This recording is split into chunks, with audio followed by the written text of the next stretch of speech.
It's what? I said Malcolm alleged that some of Elijah's women were underage secretaries, and can you expound on that? Yeah, well, I guess they were because they were there. I seen them. I seen them myself. It's all true. It's all true. Good evening, messenger.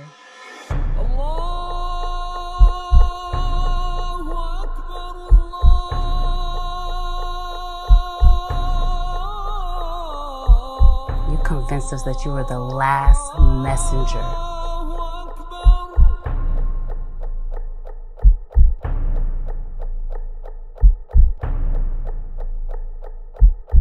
How many other bastard children do you have? Fred, you want to do it now, or you want to do it when I get in the car to go to the city? You can do it now because I'm actually charging my car, so I got time. Okay, so we got 43 minutes. Okay, so the funny thing is, you always say it's never personal, it's always business. But when you get mad, you get emotional about it. You get mad at me. No, I don't never get mad at you, bro. I just wherever you want to go, Fred, you gonna go because it's gonna cost you. Where you want to go at, Fred? You want to go to 65, 73, 73 in DC, or 72 in Atlantic City? 72 in Atlantic City was what? Tyrone Palmer, when the Black Mafia took him out. Okay. Number 12, Major Coxton. How about Percy Sutton? Remember, I don't know much about Percy Sutton besides his affiliation with Malcolm X and taking care of Betty Shabazz. You said he was a real good guy. Percy Sutton was an icon in New York, in the Harlem. He was part of that Harlem fixer with David Dankins, Alan Clayton Powers, Charlie Rangel, and Patterson, the blind governor of New York. Remember they had a governor that went blind? Mm-hmm. He was a lieutenant governor first, and then he went blind and he became the governor. Right. One-term governor. Right. His father was part of the Big Four. Percy, when after the heyday of the Apollo Theater, listen to me closely, after the heyday of the Apollo Theater, Percy bought the Apollo Theater, remodeled with his own money and some of his cronies, and brought the Apollo and the Amateur Night back when Steve Harvey and all of them was there. You probably was already in California already. I was. And Percy was a moving shaker in the Harlem politics because he was a lawyer. He was close to Reverend Calvin Butts, who took over the Abyssinian Baptist Church from Alan Clayton Powers. Calvin's father took it off first, and then Calvin Jr. took over after his father died from Alan Clayton Powers. Percy was the instrument of all the movers and the political guys that had legal problems. Percy took care. That's the kind of Percy was. He was a good humanitarian, and all the Shabazz daughter called him Uncle Percy. He was a legend. And Percy was self-taught by his sisters. All his sisters was older than him. I think Percy was 16 out of 20. Kids? Yes. Wow. And since Percy passed, his children have been real quiet. But when I was uptown when they laid him to rest, I went up there when they laid him to rest because I knew Percy real well. And he was the type of guy, Fred, that if he could help you, he could. And what he did for the Shabazz's family is unbelievable. And even when the daughter alleged got in trouble for trying to hit the minister, he took the case on free of charge. And Farrakhan worked with him. So he's the type of guy, Fred, that everybody came to uptown for legal advice. When all the musicians came to the Apollo Theater, they did their contract through Percy because they know Percy was a fair man. Percy didn't deal with no managers. He dealt with the artists directly. Because Percy had a lot of cases where record company and managers weren't paying the artists. He said if any artist that came to his house, the policy he was gonna make sure they got paid. Whatever they agreed on, he was gonna make sure they got paid. Percy Sutton, that's the kind of man he was. And he was close. Go ahead, Fred. What was your interactions with him? Well, I was up there with a few groups. I was around a lot of people that went to see him. I was up there with James Brown. When James Brown came and did Apollo in the early 90s. And I was up there when B.B. King played up there. I was up there with Bobby Bland, because them was all my guys. And Percy and I got along to a degree. You know, Percy knew I was a renegade Muslim out of 12. He understands me, I understand him. You gotta understand, he was more closer to Yusuf Shaw than he was to us, because Yusuf Shaw and them was right down the street from his office. So, even though Don and all us knew him, and all I can say about Percy, he was a giant amongst the giants uptown. Everybody respected Percy Sutton. Everybody respected Percy. Percy was the type of guy that he could get things done. And he had connections all the way to the Supreme Court. And he had, to my understanding, he had a connection to Thurgood Marshall. There's a guy we got to talk about down through the years. I knew them all, Fred, because they all hung around the fight game. And that's how I knew it. So the story you heard about Percy being the humanitarian, they're all true, Fred. He helped a lot of people uptown. A lot of people that had legal problems, they would go to Percy. Them slum landlords, they would go to Percy. Percy would make it all right. What else, Fred? James Brown. You say you was with James Brown. I was with the Godfather of Soul. I was with him, Fred, but a few months before he died, he played the B.B. King Club. Me, Sonny Bruno, my man, old playboy out of Harlem and out of Atlantic City. We was there, so James Brown called me over and said, big homie, you all right? Because me and James Brown, believe it or not, Fred, and I'm going to tell you this story. James Brown, when I first got to know the Godfather of Soul, I didn't know till we was talking one day. He said, where you from? He said, I'm from there. So he said, do you know who your midwife was? I said, yeah, Miss Nellie Hankerson. He said, we had the same midwife. Because James Brown born in 33. So we had the same midwife. We come from the same county, Baltimore County. He born in Snelling, South Carolina. I born in Baltimore County. It's all the same county. But like 6 miles to the left by the Savannah River plant, that's where James come up there, and I come up in the inner city. I went to get y'all Butler High School and said, hey, then James went to live with his aunt in Augusta, which was 42 miles from where we was born at. But if you check the record, James Brown was born in Snelling, South Carolina, which is Barnwell County. So that's how me and James become tight. When he played the Apollo, I would go there, man. The last time I saw James before he passed, before the Godfather passed, James played B.B. King Club on 42nd Street. I went there. James saw me, man, hugged me, and put something in my pocket, man. He said, "Listen, it's for you, big homie, the captain."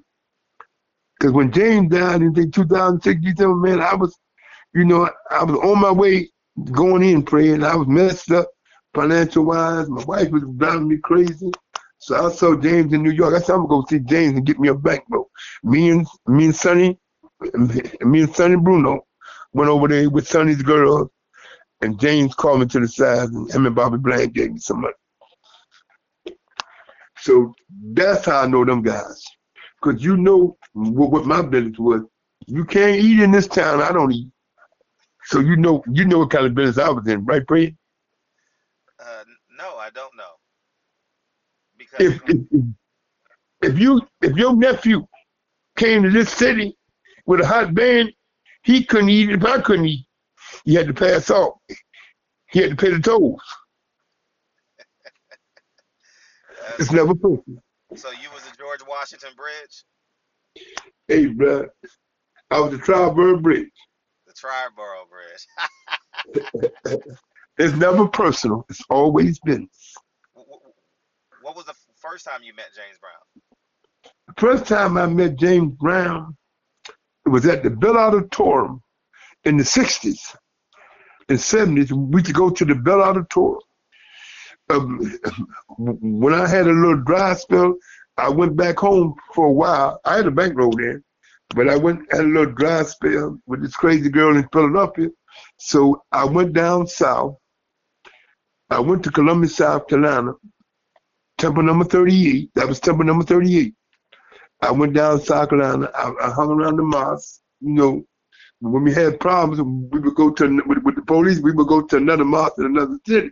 We would mingle in that mosque. Cause see, when they were looking for me in Philadelphia, the feds, they might thought I went to the New York mosque or the Chicago mosque.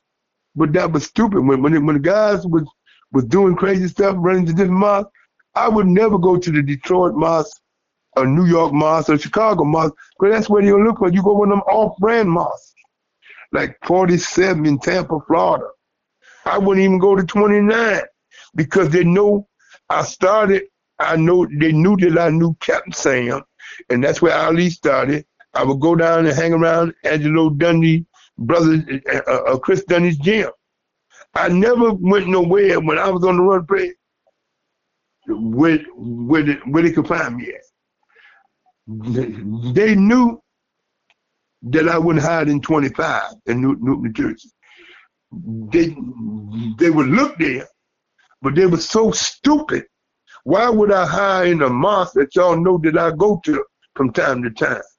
If I'm hiding when nobody ever thought, Fred, when I was on the run for 8 years, I was in number 47 in Tampa, Florida. I was in number 47. Still running my business in Philadelphia. You was on a run for 8 years? I was on a run for 10, really. And was that when you got caught in Vegas, or was that another time? No, that's when I got caught in Vegas. Damn, 10 years? Fred, because I know what I was doing. I stayed out of the light, man. I went to fights, but no major fights. I did my best making business, Fred, but I would do it on a big show. And whatever fight it was, I would tell the promoter to give my money to the fighter. And the fighters knew not to play with me about that money, because they knew I would knock on the front door. Fred, when I was doing it, bro. Damn. So that's when I came in, when I got popped in Vegas, when I had the thing in New York, the man War Abdi Muhammad signed us to New York. I went to see Percy Sutton, get back to Percy. And I told him we're going to be in New York, we're going to need a lawyer. And he didn't turn us down, but I saw his face. He didn't want to really deal with us because he knew the history of number 12. And man's a lawyer, he can refuse a case. We didn't have no open cases at that time, but he knew we'll get something sooner or later. So that's what happened. And the last time I saw him, it was when they had the wait for James Brown at the Apollo. Because Sharpton brought him back to the Apollo. He was instrumental in that with James' daughters. See, you know, James' father, old man Brown, he used to He used to go with my aunt, Ethel Creech.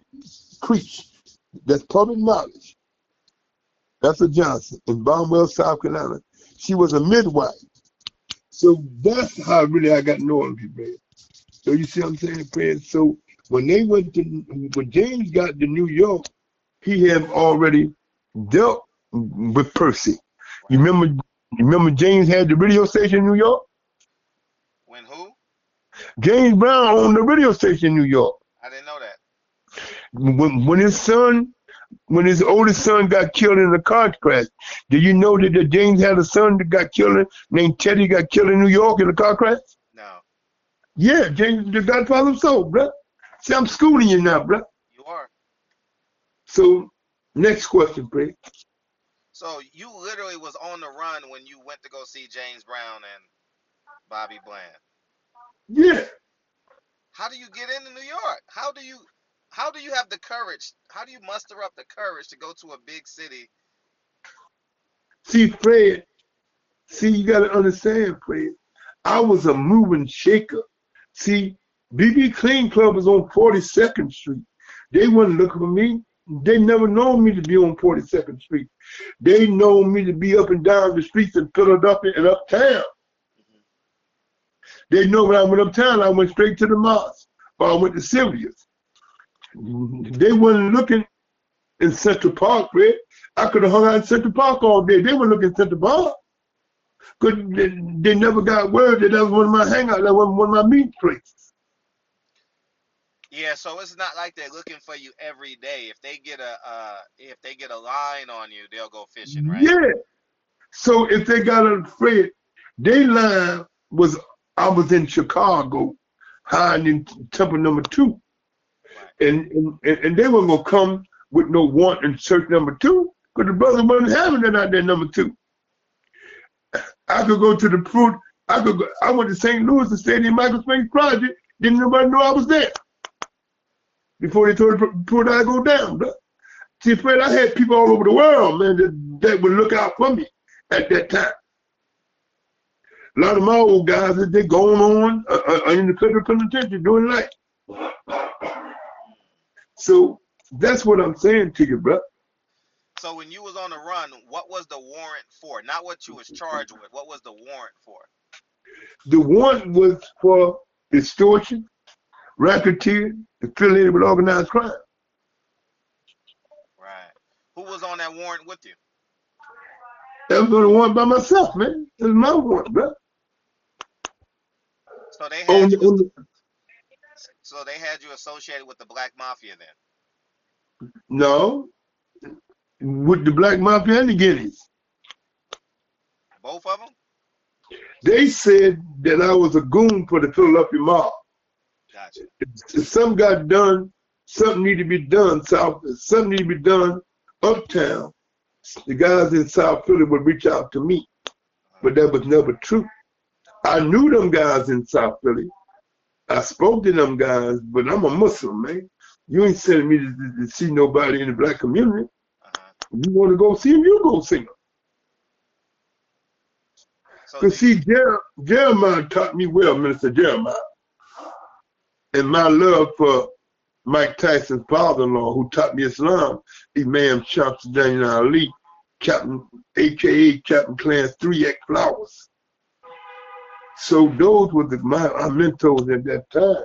But you got to understand, Fred, I didn't come to New York because lawyers like Percy, I think was you still in New York, Fred, when that Tawana Brawley case jumped off with Shelton? May of '85, I left. When did that case jump off, Fred? What's that? That Tawana Brawley case. Who? Tawana Brawley, the big case with this girl was alleged to be raped by white policemen or something. Sharpton, Alton, Manlock, and all them lawyers got involved. They got disbarred for life. Oh no, I don't know. That was the turning point of Sharpton's career. Percy and all of them lawyers was involved. Percy didn't get involved. Them other young lawyers wound up getting disbarred. Percy was very smart, man. He was a smart guy, Percy Sutton, man. He lived by the law. He lived by the law. Right. But my thing, Fred, is that when I was on the run, Fred, I did things the right way. You know what I'm saying? I lay low, brother, and I didn't make no move. I made moves, Fred, but they were legit moves. So what's See, a legit move when you're on the run? okay, Fred, a legit move was I would set up in certain cities. I would go in and get me a merchant license under my government name and just sell clothes on the street. And I had phones that called burner phones. You couldn't trace where I was at. See, Fred, back then in them days, Fred, I just got rid of my pager 2 years ago, Fred. My last bag phone, I just got rid of it about 7 months ago. Your bag phone. What's that? The bag phone, Fred. Remember them big bag phones you plug in the ashtray? You remember them big cell phone, Fred? Yeah. I still got one. I gave it to my brother. Okay. So those you couldn't place them kind of phones. Each phone today. That's how that goes. So that's what it is, man. So you're literally in the middle of a major city in South Carolina, wherever, Tampa, doing normal stuff. Yes. So how do you call your mother? How do you Fred, how did I call my mother? Yeah, how do you call her? See, I called my mother through 3 people. I would call Detroit, and then I would call. They would call Washington.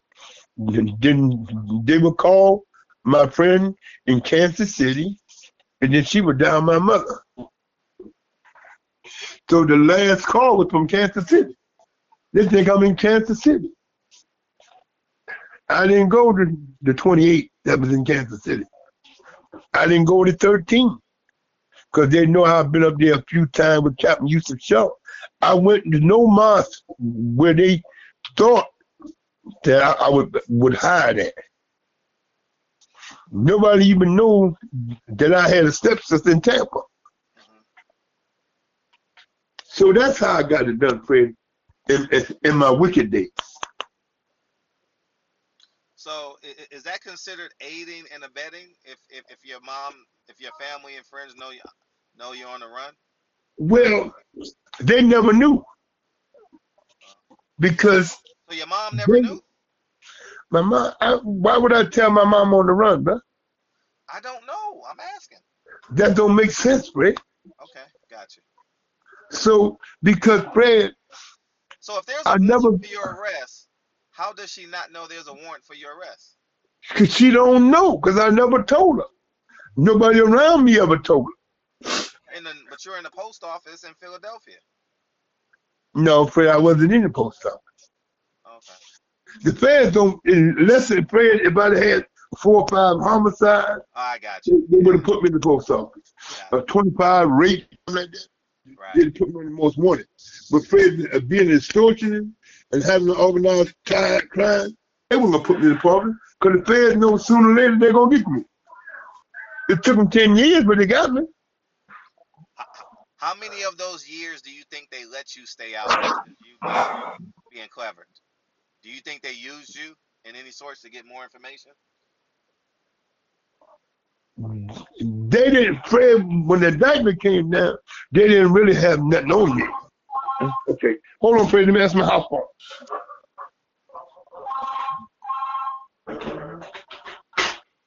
Yeah, darling. Tell them I'm coming right now. Hey, Fred. Yeah. Stop this, and cause I gotta run downstairs. My ride is here. Okay. All right, I'll call you in the car. Thank you, dog. All right, man, get ready. I'm gonna have my nephew send that tape, baby. We gonna get